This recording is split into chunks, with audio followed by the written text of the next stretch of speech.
Merci de nous retrouver sur CamNews 24 TV. Aujourd'hui, nous faisons une petite escapade aux confins du Logone Échari dans un sultanat de renom. C'est bien entendu le sultanat du Logone Birni avec son monarque Mahamad Bahar Manouf.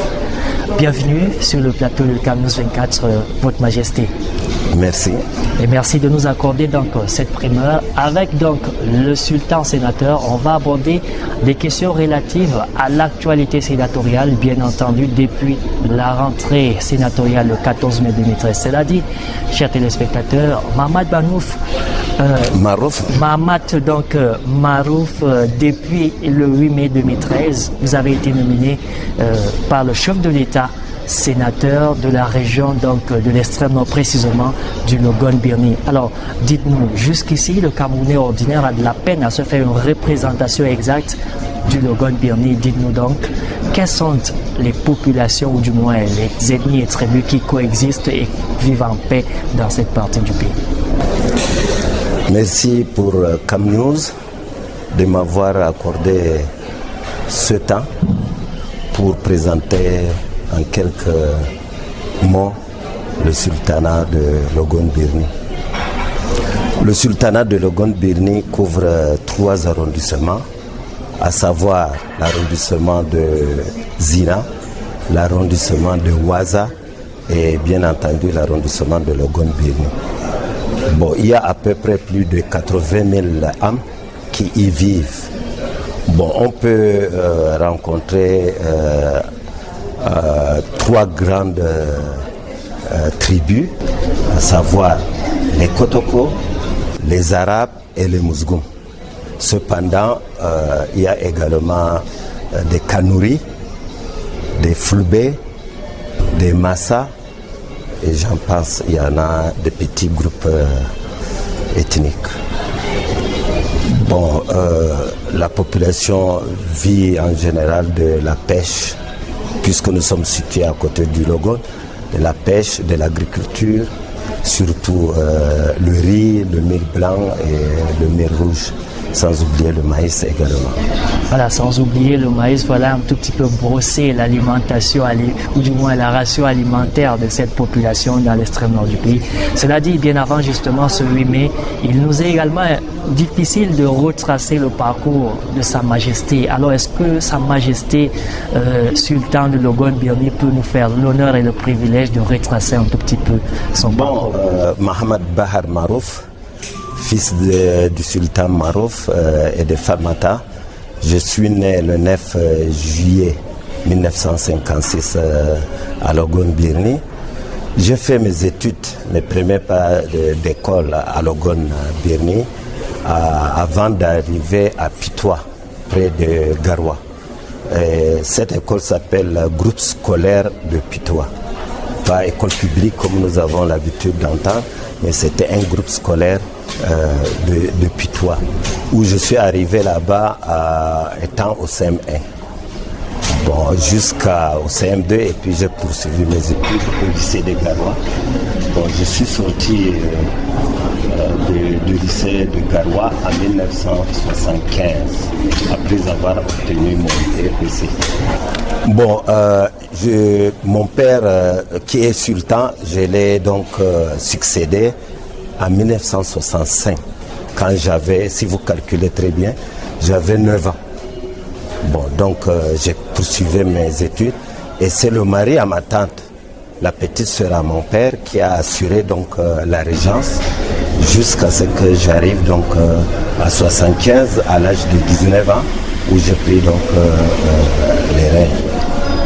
Bon, depuis que j'étais arrivé donc à Logone Birni, je me suis lancé dans la politique, dans l'UNC, et après le RDPC, et jusqu'à nos jours,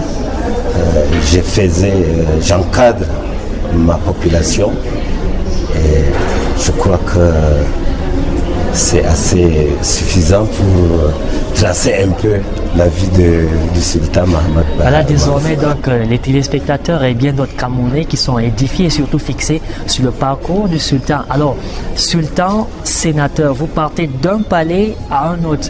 quel effet cela fait-il et comment le désormais sultan vit-il ses premiers instants depuis donc la réception de ses attributs le 14 mai 2013? Bon, je vais vous faire une confidence. Avant l'indépendance, mon père Marouf était délégué à l'ATCAM, Assemblée territoriale du Cameroun, et puis après à l'ARCAM, Assemblée représentative du Cameroun.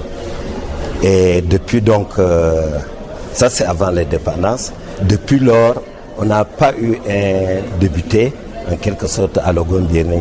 Bon, sinon il y a eu d'autres députés, mais qui sont Mouzgoum. Bon, en 1900, donc, vous venez de dire en 2013, depuis le 8 mai, le chef de l'État a bien voulu faire de moi un sénateur. Et le tout premier sénateur parmi les 100 sénateurs. Bon, vous savez que quand je parlais de mon père, c'est pour vous dire que c'est pas en quelque sorte étrange ou un peu, qu'est-ce que je peux dire, nouveau. Donc c'est à quelque sorte une continuité dans la famille. Donc nous gérons également la tradition et la politique. Donc comme je venais de vous dire, c'est pas nouveau. Donc à ma qualité, à ma double qualité de sultan de Logon-Birni et de sénateur, je pense que je m'y attellerai tant bien que mal. Voilà, monsieur le sénateur, dites-nous, à votre avis, votre nomination comme sénateur et sultan de Logon-Birni, c'est désormais toutes les composantes sociologiques de cette partie du Cameroun qui est à l'honneur. Pensez-vous donc, avec votre arrivée à la haute chambre parlementaire du Cameroun, que Kotoko, Arab Choua et Mouzgoum, ses frères qui il n'y a pas très longtemps n'étaient pas très amis, vont désormais évoluer en toute harmonie dans la paix et la coexistence pacifique? Oui, merci beaucoup de m'avoir posé cette question.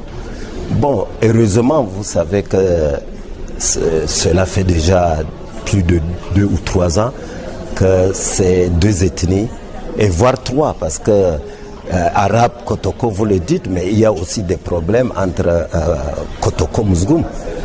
Bon, donc depuis plus de 3 années déjà, avant l'arrivée du Sénat, il y a eu déjà cet enterrement de la hache de guerre.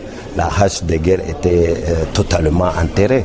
Bon, donc c'est pour vous dire que actuellement avec le Sénat, la solidarité, l'unité, bref, la cohésion de toutes les composantes ethniques pourront rester, pourront vivre sans difficulté. On fera tout pour éviter, pour ne plus retomber dans l'ancienne division, dans l'ancienne guerre fratricide. Voilà, on fera tout pour que la paix, la stabilité, mais surtout la concorde puisse régner dans le Logon-Birni. À propos, monsieur le sénateur et sultan, comment est-ce que cette population vit ces instants? Ne se sent-elle pas un tout petit peu orpheline quand on sait que désormais vous aurez à vous consacrer aux obligations du Sénat? Bon, je ne pense pas. Je ne pense pas. Pourquoi? Parce que premièrement, quand on m'avait nommé sénateur, moi j'étais en route sur Ouaza, comme je vous disais que je couvre 3 arrondissements, dont j'étais à Ouaza, et c'est par coup de téléphone que mon petit frère m'a fait savoir que j'étais déjà nommé comme sénateur dans l'extrême nord. J'étais surpris.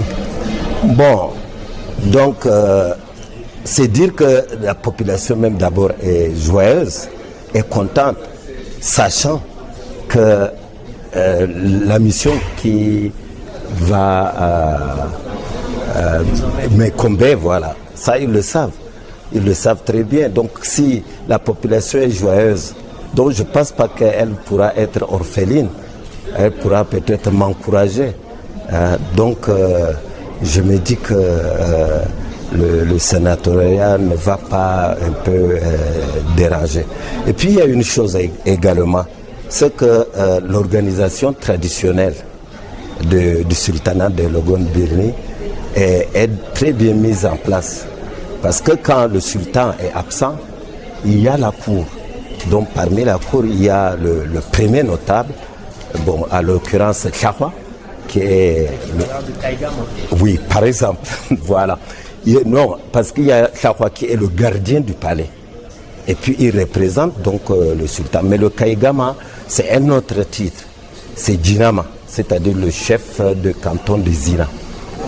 Donc lui, c'est le ministre de guerre, en quelque sorte de la défense, si vous voulez. Bon, nous, voilà. Bon, donc c'est lui qui, en quelque sorte, défend la sécurité et tout ça du sultanat. Mais sinon, Chahwa est là, il est encadré,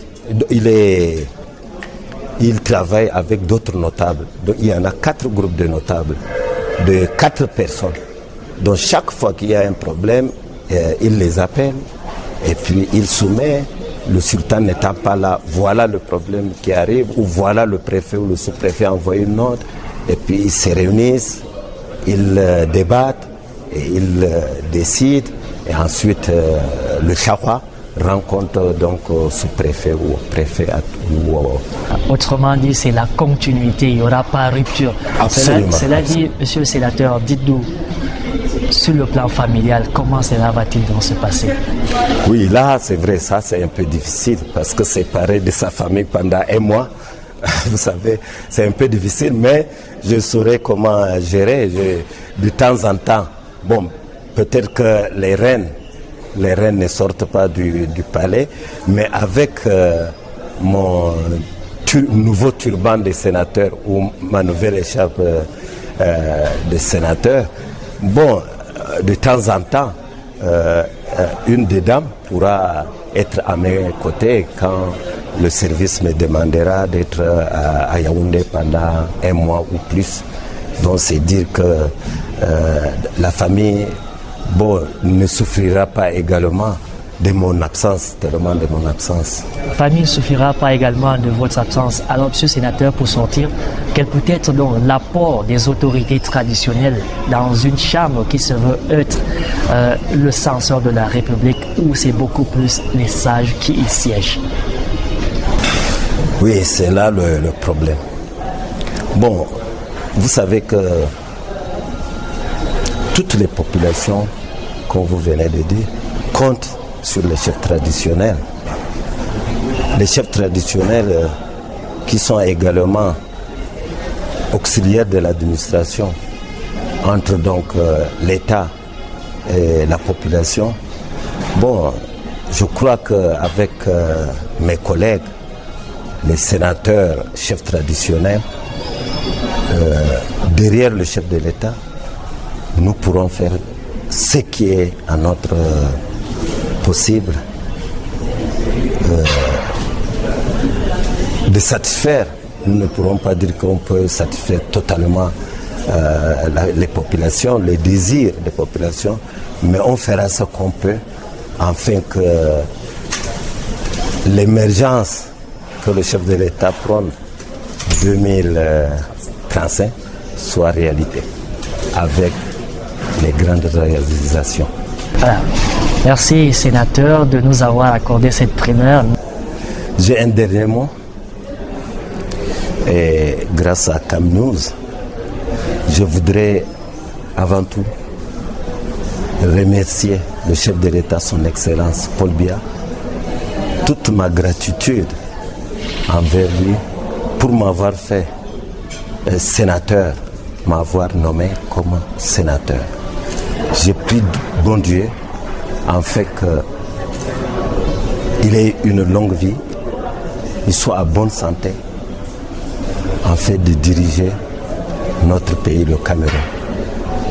Moi, en tant que sénateur, je ferai tout avec ma population du sultanat de Logone-Birni, à savoir l'arrondissement de Logone-Birni, Ouaza et Zina, pour la réussite et pour ces projets de grandes réalisations. Je vous remercie. Au nom donc de toute l'équipe, nous vous demandons simplement de rester sur la meilleure chaîne camerounaise.